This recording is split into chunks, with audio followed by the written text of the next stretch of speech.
In the following examples, I'll be using F11 to switch to a custom view to orbit around the scene, and F12 to switch back to normal view. This tutorial assumes you have a basic understanding of 3D layers. In this example, a sphere orbits around another. In the 3D view, we see the path more clearly. To add a curve, select a keyframe, then in Space Curves, pick a style from the drop-down. Flat Z curves along the Z-axis. The numbers in the boxes change to show the exact measurements of the handles. For example, the incoming handle has a Z value of about -1300 pixels. We can change the values and click the check mark to apply a custom curve. We can also apply the same curve to another keyframe. To send the curve in the opposite direction, make sure the keyframe is selected, click the double arrow icon, and click Apply. The curve is already scaled to 100%. So, to enlarge it, click the plus button and click Copy. The numbers update and we can apply it to the other keyframes as before. Here's a more elaborate shot using Stardust and 2 emitters. If you're new to Stardust, it may be a good time to pause the video and visit Superluminal on aescripts. Otherwise, let's continue. Notice the symmetry. The curves touch every 180 degrees.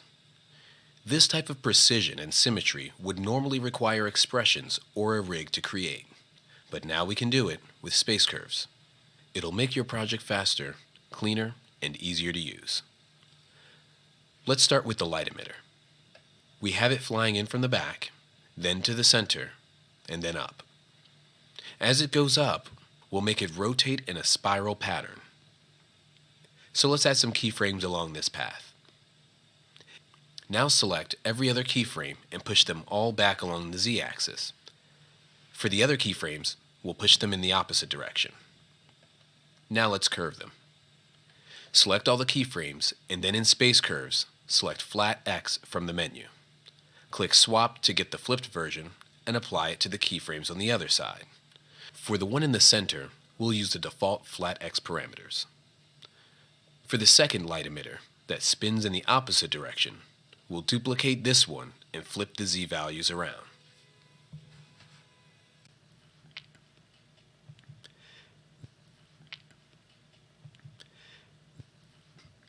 This scene is a simple karaoke video with a bouncing ball.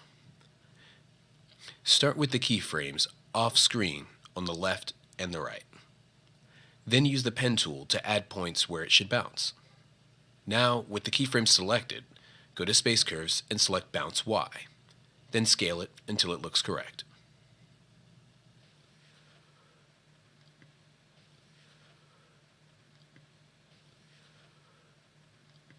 These are just a few examples, but I'm sure you'll discover more. Feel free to share your thoughts, comments, and projects with me at manny@movingartwork.net.